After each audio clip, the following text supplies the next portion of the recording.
So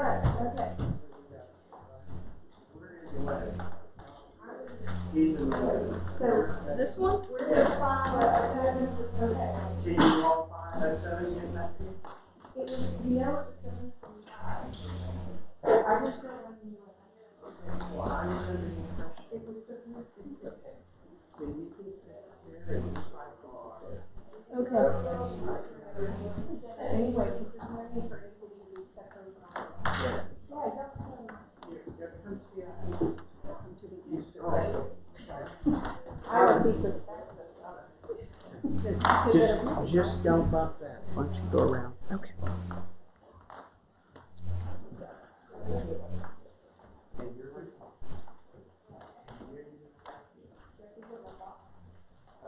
Get your box.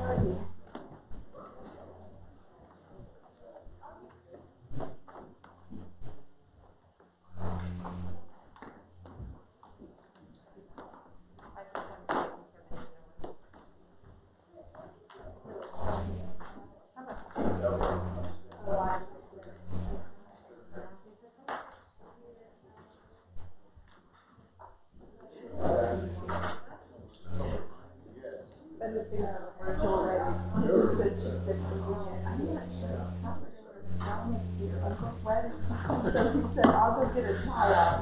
Oh, boy.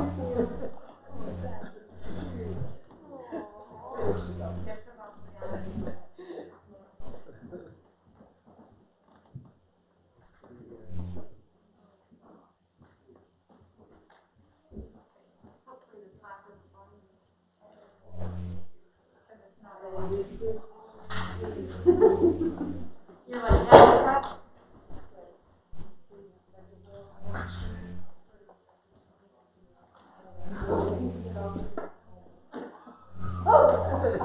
That child.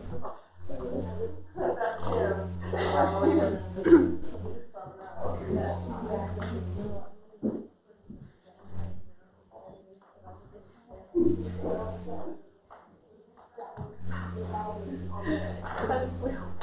That is awesome.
Sound check.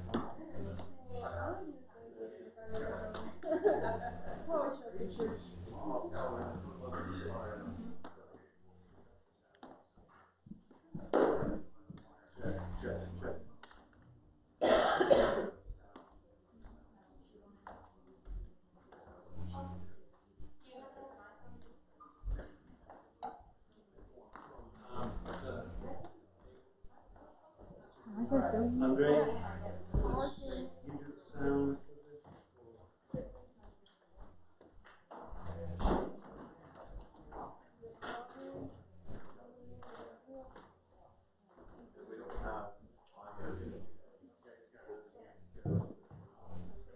Test 1 2. Test 1 2. This one sounds good.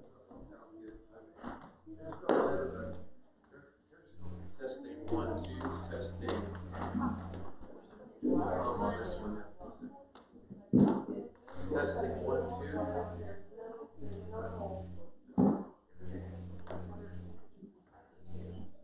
Where do you want to be? No, I'm just, there's only 4 of us. So is Andrew coming? Andrew's with me. Testing 1 2. He'll sit down here. Okay. So it's 4.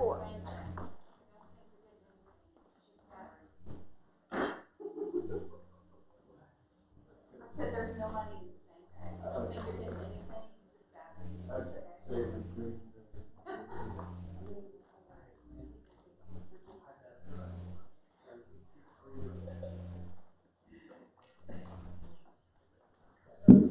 Testing 1 2. Testing.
Good afternoon, everybody, and welcome to Hanston, Kansas. We're here gathered this afternoon with two families, the Salmans family and the Lovejoy family, to see Jason Salmans and Aaron Lovejoy join together in holy matrimony. I'd also like to welcome our guests from around the world. One of the hidden blessings of the coronavirus is we get to worship with people from all over the world through live streaming, which we are currently doing. For those of you who can't be here in person with these two families, I want to describe for you briefly where we are. We're in a Mennonite church, a small white Mennonite church founded in the late 1800s, which is literally situated on a hill overlooking oceans of wheat fields all around us, and was obviously chosen to be a beautiful location where the worship of God could take place and see God's creation all around us, which we're currently enjoying. We're here this afternoon to celebrate, to rejoice, and to give thanks. And we are hopeful that this ceremony will encourage your hearts, as it will, we believe, our hearts. And don't we live in a time where we need celebration and rejoicing and thanksgiving to God Almighty. So I've asked the two parents if they would mind praying for this couple as we begin our time of worship and covenant making together.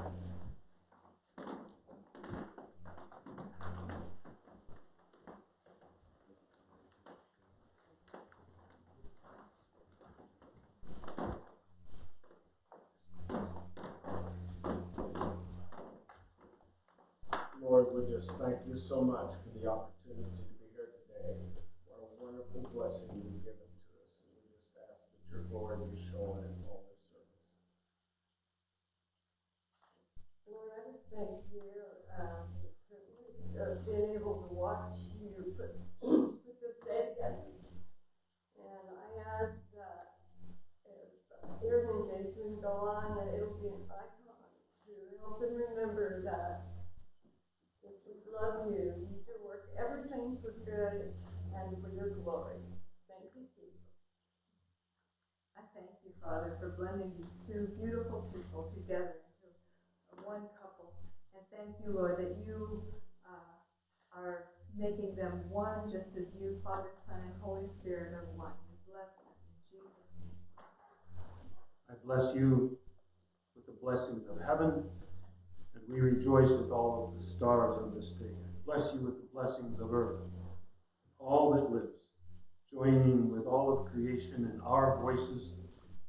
Blessings upon you, blessings of heaven and earth, blessings of family and home, hearth and home, blessing of friends, blessing of spiritual growth, blessings in all unity. We pronounce blessings upon you in Jesus' name. Amen. Thank you all for praying, and we invite you at home, wherever you're watching around the world, to also pray for this couple. Another one of the blessings of modern technologies, that we can pray for each other from across the world. Well, this afternoon, I'd like to ask who presents this woman to be married to this man. This is where the negotiating begins. Come on up.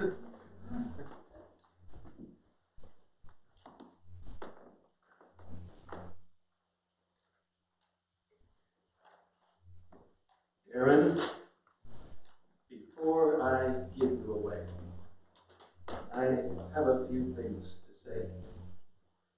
No great wisdom to impart, only warm thoughts from my heart. Aaron, you were born on a January morn in the middle of a snowstorm in a clinic, nothing elite, no birthing suites. But we were so thankful for the gift God gave. You arrived from heaven in that cave. Life was quiet and simple in our little abode at 108 Magnolia Road. The singing brook, the wood-burning stove, nestled in our peaceful mountain cove. From a cradle to a crib, to a shared room with your sib. Lullabies, lap time books galore, puppies, baby Sandy, and so much more.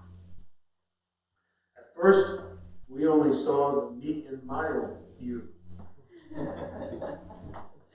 But there was far more to our precious heirloom.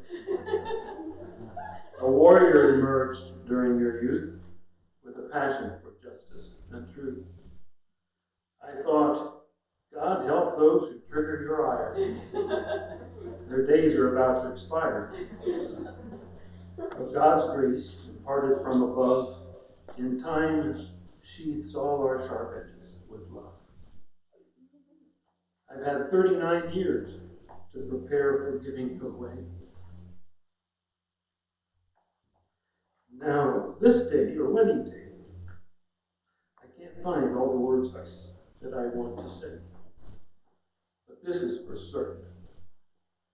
From your first day to this present hour, we've entrusted you to God's keeping power.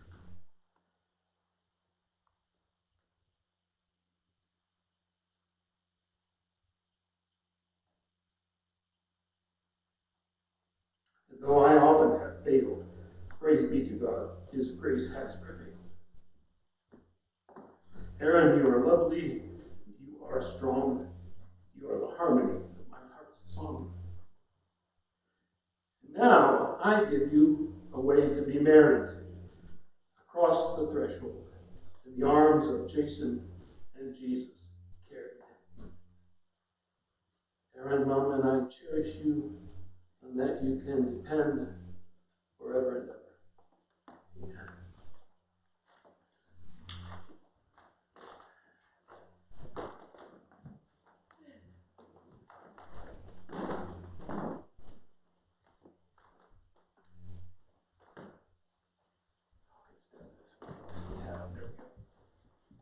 So for those of you who don't know, this is truly a family affair with my papa, my dad, and Aaron's father, and Aaron is my sister. And this morning we had the joy of being led in worship by Scott and Jason's brother. So we've had a family celebration going on. Truly the joining together in Christ of two families. Why don't we continue with some worship now? We could sing together, Jesus at the Center. We invite you to join us in worship at home. If you know the words, Jesus at the Center is a song we will be singing.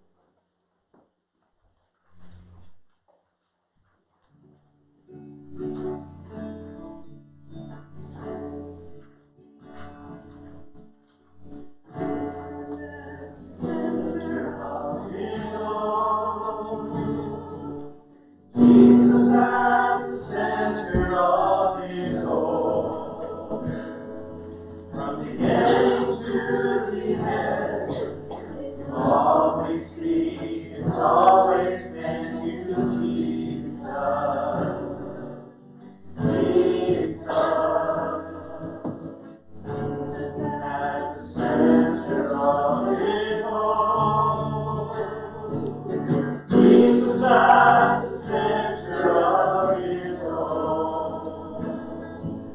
From the end to the end, it will always be, it's always been you, Jesus.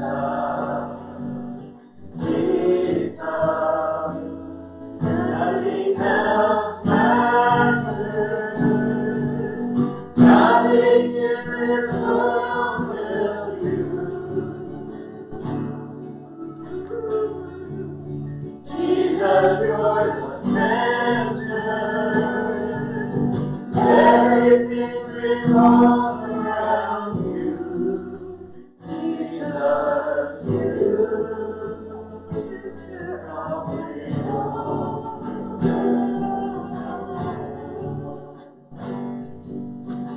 Jesus, be the center of my life.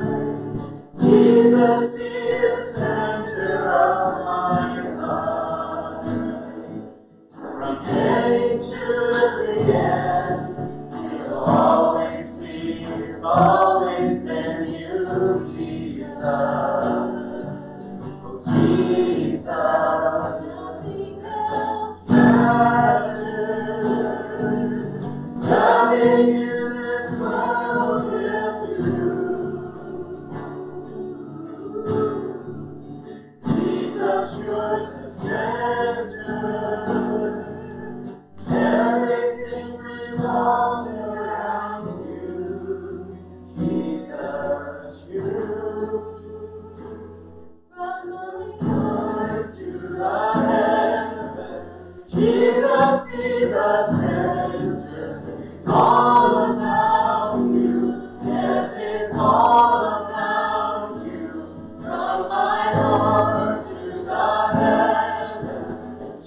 Psalm 126. When the Lord restored the fortunes of Zion, we were like those who dreamed. Our mouths were filled with laughter, our tongues with songs of joy. Then it was said among the nations, the Lord has done great things for them. The Lord has done great things for us. We are filled with joy. Restore our fortunes, Lord, like the streams in the Negev. Those who sow with tears will reap with songs of joy. Those who go out weeping, carrying seed to sow, will return with songs of joy, carrying the sheaves with them. Second song will be Build My Life. If you know the words and would like to join us.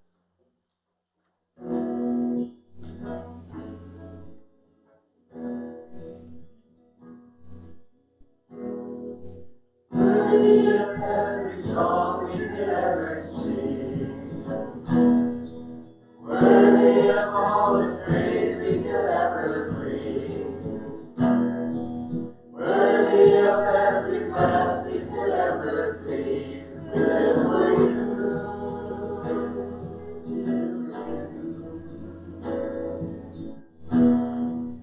Jesus, the name above every other name. Jesus, the only one who could ever save. Worthy of every breath we could ever breathe. We live for you.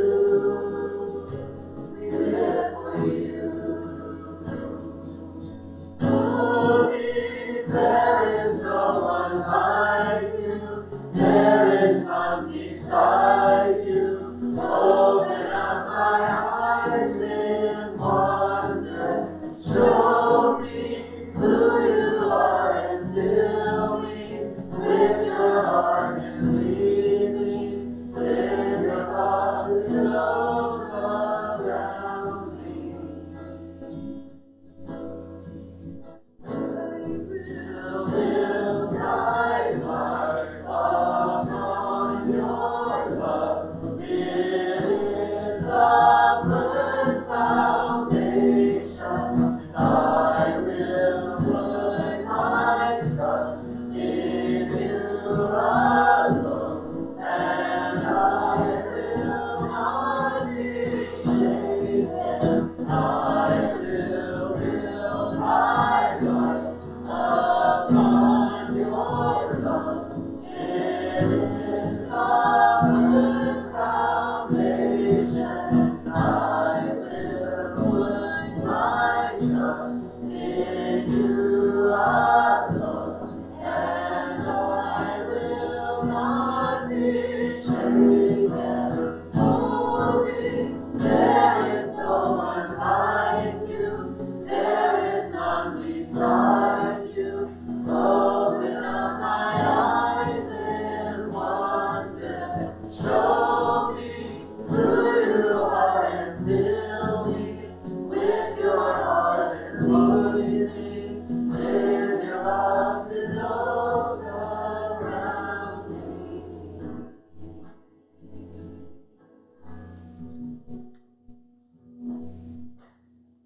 Now have our second reading from Matthew chapter 13, verses 44 through 46.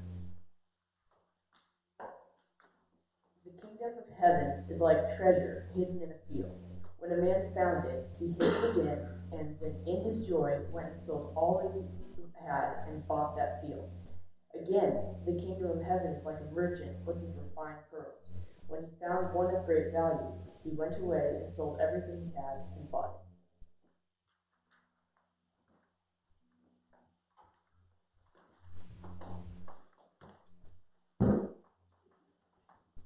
Well, good afternoon, and welcome again to Jason and Aaron, our honored guests. Welcome to the Salmans family and the Lovejoy family. And we also welcome our live stream friends and guests from the United States and around the world. It has been quite a journey to arrive at this point together. For our personal family, it was a 21-hour journey from eastern North Carolina all the way here to western Kansas. And for Aaron, it has been a 39-year journey. For Jason, I believe it's been a 42-year journey, which will be 43 tomorrow from what I understand. Happy early birthday, Jason. You're welcome. Some people have compared your marriage journey to the biblical story of Boaz and Ruth. Jason, you grew up in a grain farming family here in rural Kansas with the nickname J-Bo, short for Jason Boaz. Aaron, your middle name is Ruth, the name the same as your paternal grandmother, and you have sojourned here in the Kansas wheat fields from the foreign land of Washington, D.C., not quite Moab, but maybe somewhere in the Moab region. While you spent time getting to know Jason's family. With this comparison in mind, I'd like to reflect briefly on three similarities I see between God's work in Boaz and Ruth's story and in your own story.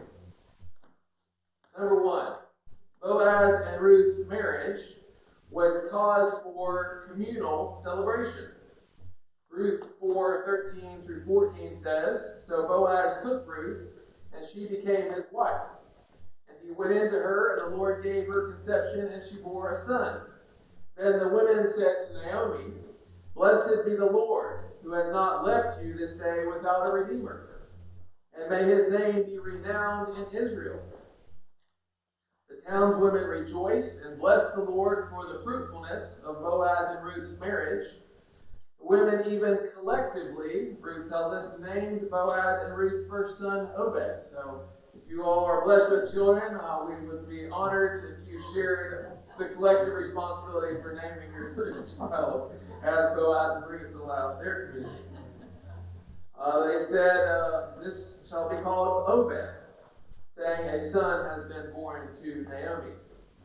In a similar way, the book of Proverbs, chapter 18, verse 22, rejoices in marriage, saying, 'He who finds a wife finds a good thing and obtains favor from the Lord.'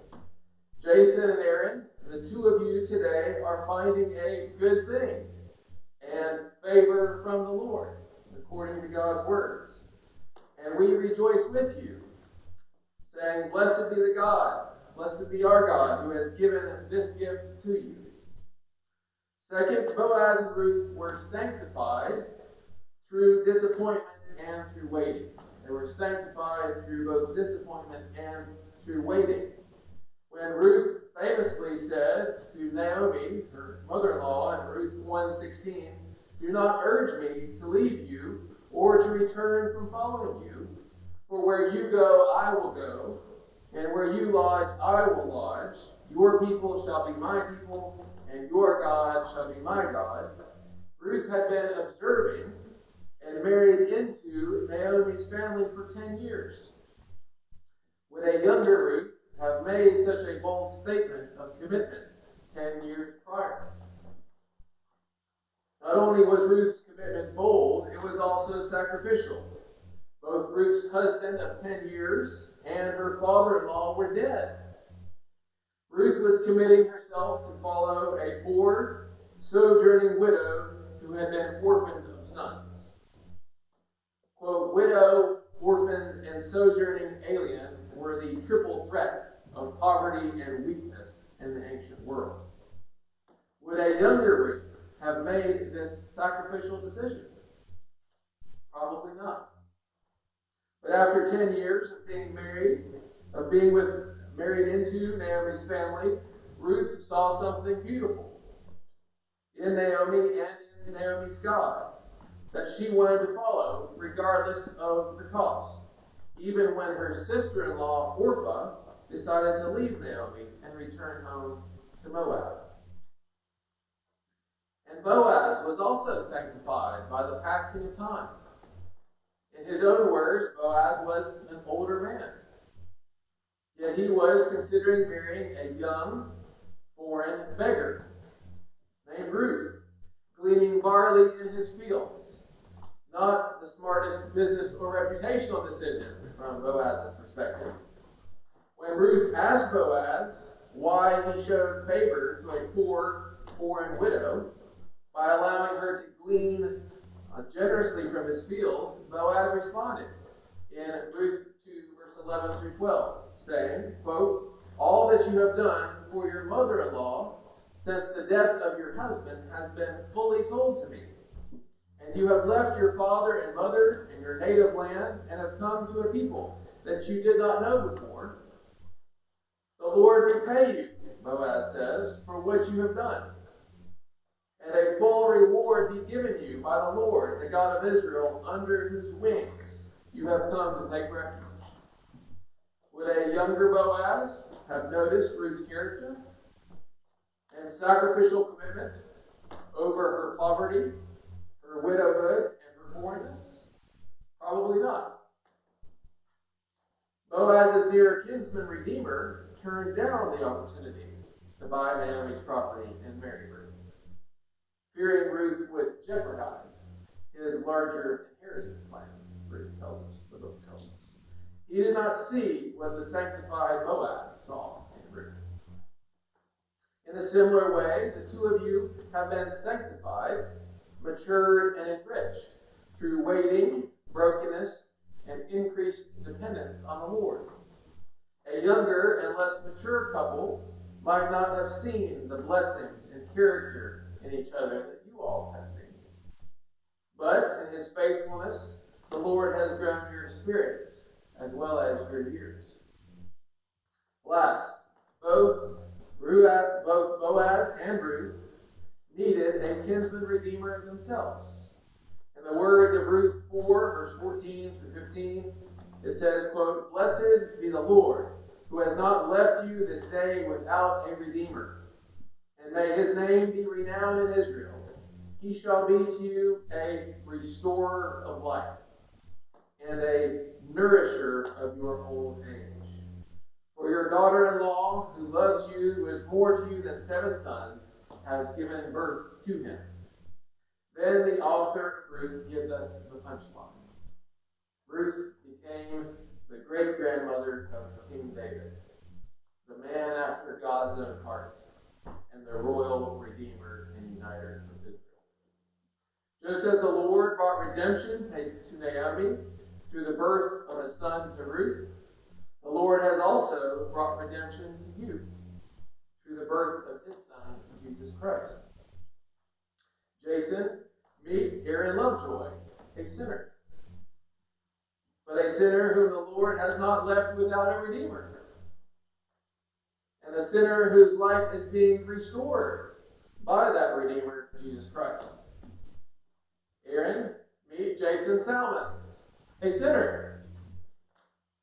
But a sinner whom the Lord has not left without a redeemer. And a sinner whose life is being restored by that redeemer, Jesus Christ.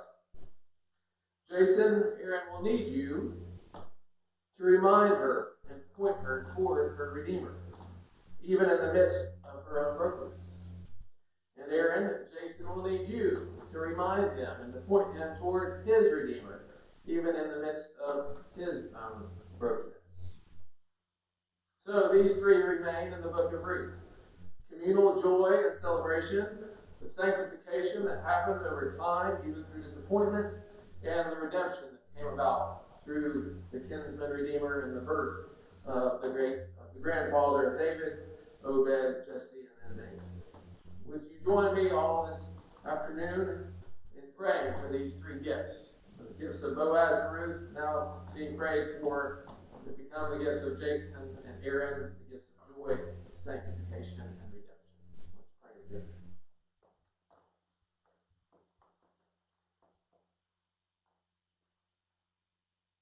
We do give you thanks this evening, this afternoon, Heavenly Father, that you are the one who has the power to make streams flow in the desert. You are the one who has the power to make laughter and dancing flow in the places of barrenness and mourning and sorrow. You are the one who has the power to heal the brokenhearted, to strengthen the knees and the hands that are weak, to bring power and joy and a renewal of strength to those who wait upon you. So we join our voices and our hearts together this afternoon praying for a consummation of joy, not only between Jason and Aaron, but in the hearts of the families that are united here this afternoon. We also pray for the blessings and the gifts of sanctification. As Peter said, the testing of your faith is more precious than gold and silver. even through hardship and difficulty in the refining and maturing process, we pray for the blessings and the gifts of sanctification and holiness that happen over time. And last of all, we praise you, Lord Jesus, for the gift of redemption, that you have purchased us by your blood, you have called us by name, you have made us your own and given us the gift of your Holy Spirit. We pray that your presence and sanctifying and redeeming power would be the cornerstone, or as we've just sung, the center of Aaron and Jason and their marriage. We pray this all together now in Jesus' name. Amen. Well, let's continue now as we enter into our time of declaring your intent. You want to make sure you know what you're getting yourselves into. So I'm going to ask you to declare your intent. I'll ask you a question, and then I will ask you if you agree with what I'm saying to say I will. Jason, we will start with you. Jason, will you cherish this woman as your wedded wife, to live together under God's covenant in marriage? Do you promise to love, comfort, honor, and keep her in sickness and in health, forsaking all others, and to keep yourself only for her, as long as you both shall live? If so, will you respond by saying, I will? Aaron, will you cherish this man as your wedded husband, to live together under God's covenant in marriage? Do you promise to love, comfort, and honor, and keep him in sickness and in health, forsaking all others, and to keep yourself only for him as long as you both shall live? If so, please respond by saying, I will. Okay. I'm convinced that you all know what you're getting yourself into now. This is a good thing. We're on the right track here. Jason and Aaron, you are about to make a covenant with each other. This is a promise before God that is never meant to be broken. And as you stand in the presence of God, I charge you both to be true to the covenant you are about to make.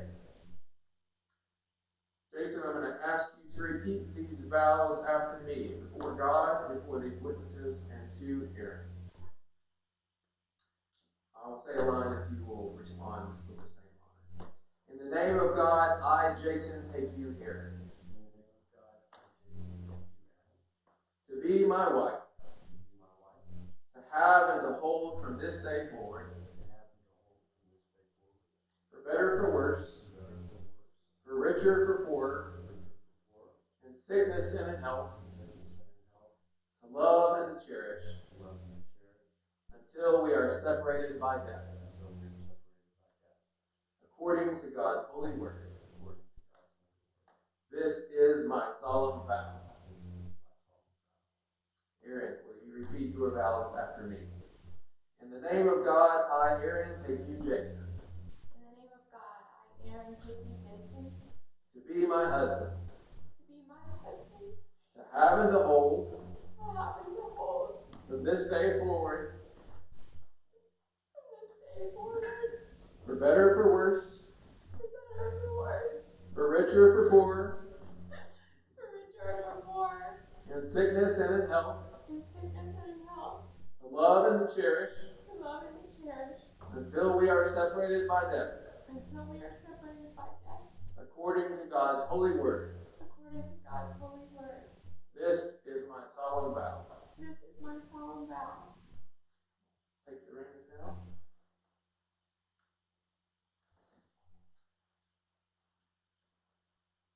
Bless, O Lord, these rings to be a sign of the vows by which this man and this woman have bound themselves to each other. Through Jesus Christ our Lord. Amen. Jason, would you take Aaron's ring and place it on her finger and repeat after me? Aaron, I give you this ring as a symbol of my vow. And with all that I am and all that I have, I honor you. In the name of the Father, and of the Son, and of the Holy Spirit. Amen. Aaron, will you take Jason's ring and place it on his finger? Repeat after me. Jason, I give you this ring. Jason, I give you this ring. As a symbol of my vow. As a symbol of my vow. and with all that I am, and with all that I am, and all that I have, and all that I have, I honor you. I honor you. In the name of the Father, In the name of the Father, and of the Son, and of the Son, and of the Holy Spirit. and of the Holy Spirit. Amen. We have one final little gift that we want to give. You all would prepare yourself for that gift.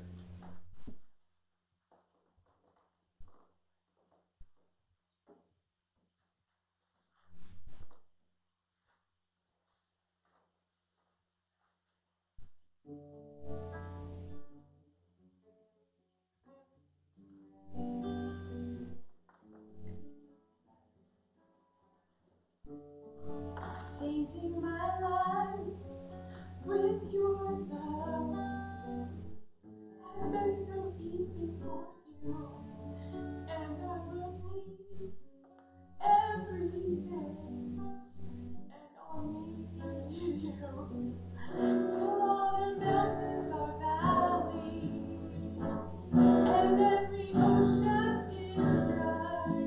My love, I'll be yours until the sun doesn't shine, till time stands still, until the winds don't blow. When today is just a memory to me, I know I'll still be loving, I'll still be loving you. I'll still be loving you. Never before did I know how loving someone could be. Now I can see you and me for a lifetime until the last moon is rising. You'll see the love in my eyes, my love. I'll be yours until the sun doesn't shine, until time stands still, until the winds don't blow. When today is just a memory to me, I know I'll still be loving, I'll still be loving you.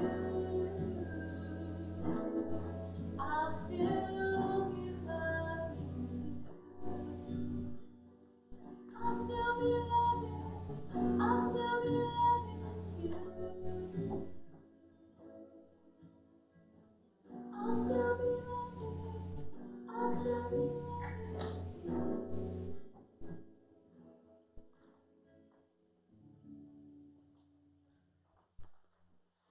Beautiful, beautiful. I felt like I was in a Disney movie there for a second. I don't know about you all, but that was beautiful. Jason and Aaron, since you have openly pledged yourselves to one another in love and faithfulness in the presence of God and before these witnesses, and having confirmed the same by the giving and receiving of rings and by the joining of hands, I, as a minister of the gospel of Jesus Christ, pronounce you husband and wife. What therefore God has joined together, let no man separate. Jason, you may kiss the bride.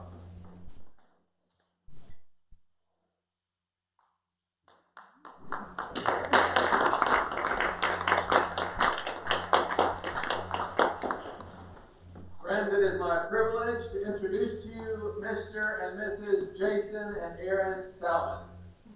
Let's give a round of applause.